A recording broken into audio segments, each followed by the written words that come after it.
Hoje nós nos encontramos na Rua Cruzeiro 442, onde funciona todo o setor jurídico do sindicato do Sintoresp, quer dizer, centraliza, na verdade, o jurídico. Eu falo com Gilberto José da Silva, vice-presidente do sindicato e diretor jurídico. O Gilberto é conhecido no movimento sindical, conhecido por todos nós. E é um assunto que é até um tabu, de certa forma, no movimento sindical, que é o chamado banco de horas, né?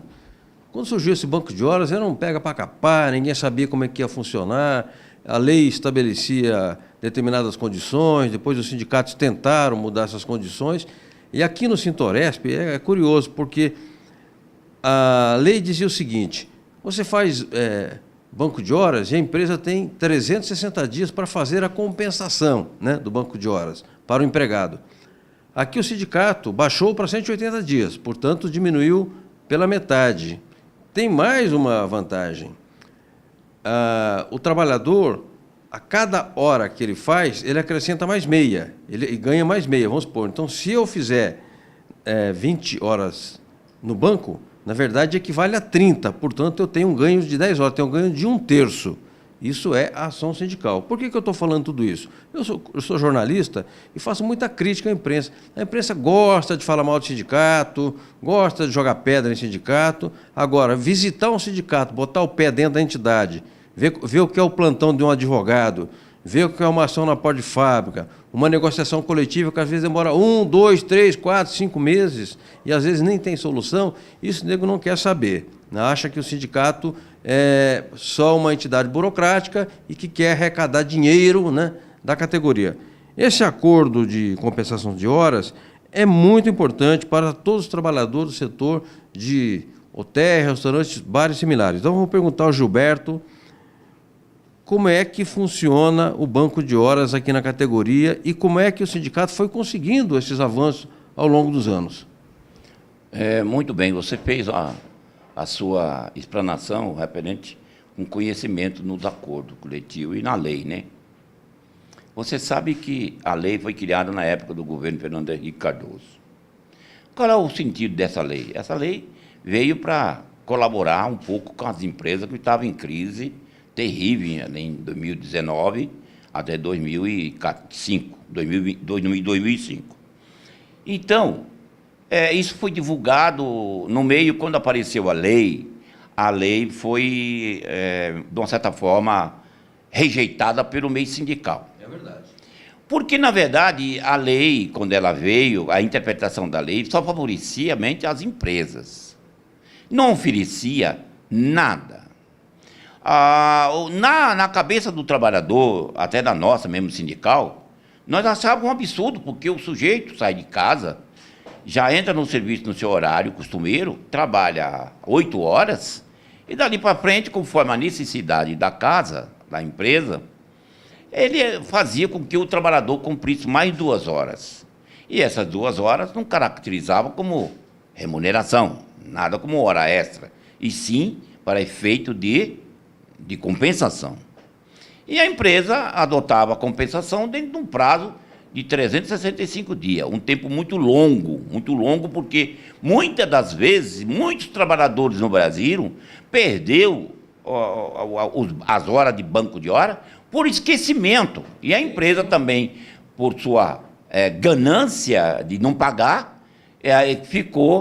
ficava no anonimato e enganando o coitado do trabalhador, porque o trabalhador não procurava o sindicato. Quando procurava o sindicato, principalmente o nosso, nós perguntávamos para eles: vocês têm banco de hora lá? Mesmo que não tenha um acordo, nós vamos lutar por trilho. Ele não pode, ele tem que pagar as horas, é como hora extra. Vencer o prazo, tem que pagar uma hora extra. Em razão desse sofrimento, a gente começou a fazer os acordos coletivos. Tá. E os acordos coletivos, nós começamos, inclusive, vários acordos nós fizemos, que nós adotava os 365 dias. Agora, Gilberto, só para eu fazer um esclarecimento aqui, que eu devia ter feito no começo. O banco de horas é o seguinte: então, se você trabalha acima da sua jornada normal, você tem que receber como hora extraordinária. No caso da convenção coletiva do Sintoresp, é pelo menos 60% da hora normal. O que o patrão faz? Ele trabalha... mais 10 horas ou 15 por mês, ele não te paga a hora extra, empurra para o banco de horas. Aí é isso que o Gilberto está falando.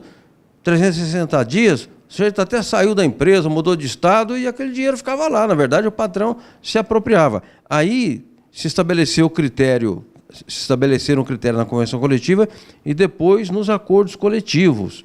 Porque o acordo coletivo, a convenção coletiva é a norma geral da categoria. E o acordo coletivo é de uma empresa ou de um segmento, não é isso? Exatamente. Porque, na verdade, o trabalhador tem seu contrato de trabalho, tem sua obrigação contratual. A lei dizia 8 horas. O cara já estava cansado. Ele tem seus compromissos em casa, aí a empresa, não, eu preciso de você. Conforme a necessidade da casa, trabalha mais 2 horas. E o cara... Mais 3, mais 4. Não pode passar de 2 horas. Tem que sempre 2 horas. Se passar de 2 horas, já se caracterizava a terceira hora como hora extra. Acontece que favorecia as empresas e os empregados ficavam revoltados, trabalhavam com raiva, ódio. Eu conheci pessoas que ficaram depressivas, porque trabalhava e não recebia. Poxa vida, eu saio mais 2 horas cedo de casa e chego 3 horas mais tarde em casa. Cansado, no outro dia tem que trabalhar. E não tem recuperação nenhuma, porque não havia uma organização dos sindicatos em cima dessa lei, exigindo que as empresas fizessem os acordos. Nós, graças a Deus, nós tivemos um departamento jurídico muito bom, com o nosso companheiro Calazans, com a visão sempre de empregado, sentindo essa situação difícil, porque nós somos da categoria. Eu mesmo fiz banco de hora e nunca me recebi, entendeu? Porque eu desconhecia. Então, veja só, o banco de horas, através de nossos acordos, que vão ser bem objetivo, dizer o seguinte, que os acordos que nós estamos fazendo agora, nós estamos fazendo um acordo com a redução de 6 meses. Por quê? E com um critério, na obrigação da empresa, fornecer a quantidade de horas de banco de horas. O que significa banco? A palavra banco significa crédito. Então, eu tinha um crédito com a empresa. E significa crédito. Então, tem a ver com compensação. Se a empresa não compensar dentro do prazo de 160 dias, 180 dias, ela tem que pagar com um acréscimo, com a correção, obedecendo às normas da convenção coletiva. Certo. E aí, criamos o acordo para fiscalizar isso. Muitas empresas fizeram acordo com a gente, a empresa que tinha boas intenções, né? E havia interesse, que era um interesse muito grande. Numa empresa que tem 60 empregados, fazendo banco de horas, são 120 horas por dia. Claro. É um lucro, independendo do serviço que ele presta, um lucro exorbitante para a empresa. Então, é um bom negócio, né? Porque o banco de horas não tem nada, não oferece nada para o empregado. De vantagem. Nada de vantagem. Aí, o que acontece? Nós criamos esse 50% em cima da hora, das 2 horas. Trabalha 2, tem direito a 3. Essas 3 horas vai para o banco, né? E tem que haver um critério da empresa honesto. Sim. A empresa tem que... Não precisa estar lesando o empregado, porque ela tem um prazo para pagar. Ela paga se ela quiser. Se ela for bem organizada, ela dá a compensação para o empregado. Sim. Agora vem um fator importante. Com a evolução de muito jovem na categoria, o banco de hora hoje, bem elaborado nos acordos, ele não é tão ruim. Não é tão ruim.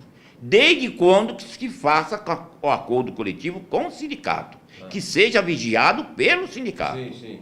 Por quê? O acordo banco de hora, ou aquele acréscimo, pode acontecer de favorecer o empregado negociar com a empresa. Sim.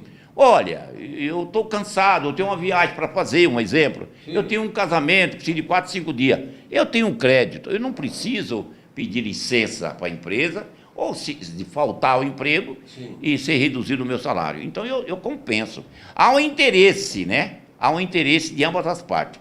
Agora, Gilberto, vamos supor, eu trabalho num restaurante aqui na Lapa, né? E meu patrão lá vive fazendo banco de hora e dizendo, esse fim de semana vocês vão ter que trabalhar aqui, puxar mais 4, 5 horas cada um, e vai para o banco de horas. ele não pode fazer isso de forma unilateral, né? E depois tem que ser um acordo assinado, não é verbal, né? E tem que ter a participação do sindicato, é isso? Exatamente. Você fez uma colocação fantástica. Ó, você sabe que existe o ato do bom senso? Ele existe a qualquer momento. Ele não existe na lei, o ato do bom senso, nem do empregado e nem do empregador. Ele é criado de imediato entre as partes. A consideração e respeito pelas partes. Tem uma cláusula que diz o seguinte: se você tem um trabalho, um exemplo que eu vou pegar, ela tem você tem um restaurante, ela chega em você e fala assim: olha, eu quero fazer um evento aqui no seu restaurante para 200 pessoas. Ela pode chegar a qualquer momento. Pode? Pode. E você não sabia. Mas você tem que estar preparado. A sua equipe não estava em condição para atender. Aí você vai atender, marca para ela. Olha, é o seguinte, para que dia que o senhor quer o evento? Eu quero o evento para aqui 2 dias, 3 dias. Tá certo. O senhor tem, no acordo disso, o senhor tem uma obrigação de avisar o empregado, no prazo de 48 horas. Precisa avisar com antecedência. Antecedência para poder fazer aquele compensação de horas. Né? Sabe por quê? É uma coisa que ninguém considera nada, não respeita. Nós, trabalhadores, não estamos exigindo coisa exagerada, porque o empregador, ele precisa zelar pela qualidade de mão de obra, sadia, não doente. Quando você está doente, eu mando embora você, jogo você doente no mercado de trabalho.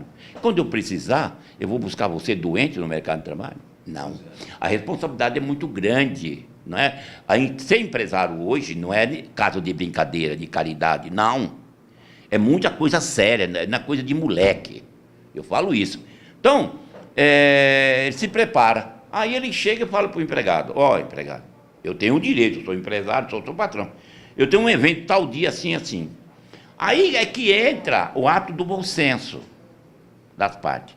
O empregado tem que ter consciência, tranquilo, e trabalhar aquelas horas com vontade, com qualidade. Por quê? O que está em jogo é a empresa faturar. É o meu salário. Eu vou fazer o evento dela. E a minha empresa vai receber o dinheiro. Aí vai gerar lucro. Então, por isso que muitas vezes eu falo que o banco de hora, ele hoje, nos nossos acordos, o bicho não está tão feio como se pensa. Desde que você faz os acordos, importante isso, essa colocação sua, a gente conversa com os trabalhadores. O empresário não pode ter medo que o sindicato vá, explica para eles entenderem, para eles não dizer que está sendo enganado, nem pelo sindicato e nem pelo patrão, porque ele não trabalha com tranquilidade. Entendeu? Então, o que eu quero falar para você é que o banco de horas, ele é importante. Olha, muito importante, porque quando a empresa quiser pagar, né? Vamos supor, você tem 50 horas, você está com uma situação difícil, você chega em mim, eu sou seu patrão, você chega em mim e fala: Gilberto, dá para você me pagar aquelas horas? É por isso que eu falo que existe o ato do bom senso. Claro. Você está precisando? Tá. Então tá bom, eu vou te pagar aquelas horas. Independentemente que tem um acordo. Tá. Correto. É correto isso. Eu pago. O que acontece? Eu vou ficar com você sempre do meu lado. É essa a filosofia. Ô Gilberto, eu estou aqui, ó, um monte de acordo. Acordo aqui que não acaba mais. Cada acordo, eu estava até conversando com o doutor Gilmar agora há pouco, ele tem uma história. O advogado se debruçou aqui lá no micro, fez lá o acordo, embora o acordo tenha um certo padrão, né? O sindicato já estabeleceu um padrão de acordo, etc., mas aqui tem um trabalho de um advogado. Aí, cada empresa tem uma condição específica. Uma coisa é você negociar com uma grande rede, outra coisa é você negociar com uma lanchonete, com um hotel pequeno, etc. Bom, aí se chegou a uma conclusão sobre o banco de horas, vamos supor. Eu quero saber, essa decisão é tomada bilateralmente entre o sindicato e a empresa, ou tem a Assembleia dos Trabalhadores? A sua pergunta é o fim do acordo do banco de hora, porque, veja só para você, eu estou cansado de fazer assembleia de banco de hora junto com o doutor Gilmar. Não é o procedimento meu, nem do doutor Gilmar, nem de ninguém aqui. É o que é justo, que é legal. Se você faz uma assembleia, na assembleia, qualquer tipo de assembleia, você tem que ter 2/3 da lista de presença dos trabalhadores. Se você fizer uma assembleia com menos de 2/3, o que fica fora pode pedir a impugnação da assembleia, anular a assembleia, não tem validade. Então, eu tenho que publicar um edital, ter uma relação, eu tenho que explanar, tenho que ler o acordo, causa por causa, e os caras começam a sentir, os empregados, está lá. Aí os empregados começam a ouvir aquelas explicações. Porque você sabe que ninguém é bobo. Todos nós temos uma inteligência. Claro. Ele não é culto, ele não sabe explicar um processo que nem eu, que nem o doutor Gilmar, que nem outras pessoas. Mas acontece que ele sabe ouvir. Sim. Ele sabe ouvir. Então, na hora que eu estou lendo e explicando para ele, ele vê a credibilidade. Certo. Se eu estiver fazendo um papel bonito, honesto, até mesmo uma boa representação sindical, eles percebem na hora, não adianta, percebe. Por quê? Ele não te responde, mas ele fica aguardando, porque nós temos o ego e o paraego. Aquilo que eu falo, você ouve, você não responde, mas eu sei que amanhã depois você fala assim, eu falei com o Gilberto. Isso é o ego para ego, é a lembrança. Então o trabalhador tem muita lembrança dos acordos que nós lemos. Sim. E fica lá gravado na cabeça deles. E aí ele não precisa muitas vezes fazer pergunta para provar o acordo. Se tem transparência do negócio, ele aprova. Tem que ter assembleia, tem que ter a participação dos trabalhadores, senão não tem validade. Olha, eu vou encerrar a entrevista aqui e vou fazer um comentário, porque o Gilberto acabou de dar uma aula de sindicalismo. E dar uma aula sem a presunção de ser professor ou professoral, porque ele mostrou o sindicalismo na prática, no seu cotidiano. Esse tipo de informação aqui sobre os sindicatos, um país continental, tem mais de 5.800 municípios e, portanto, tem mais de 11, 12 mil sindicatos no país, e não é exagero, porque o país é continental. Esse tipo de informação deveria estar nas grandes redes de comunicação, isso deveria estar nos bancos de faculdade, para os estudantes de direito, entender como é que funciona um sindicato, para não sair falando besteira por aí, que sindicato é tudo ladrão, que só quer saber de arrecadar. Olha o volume de processos aqui. Se eu fosse pegar o que ele tem mais aqui, não caberia nesta mesa. São acordos e acordos, dezenas, centenas de acordos que são firmados. E olha a mecânica do acordo, que interessante. O acordo ele não é uma coisa abstrata, ele nasce de uma necessidade concreta. Ou da necessidade do banco de horas, ou da necessidade da regulação da gorjeta, ou da necessidade de adaptação do piso com as contrapartidas. Aí se faz o acordo, é como se fosse um processo.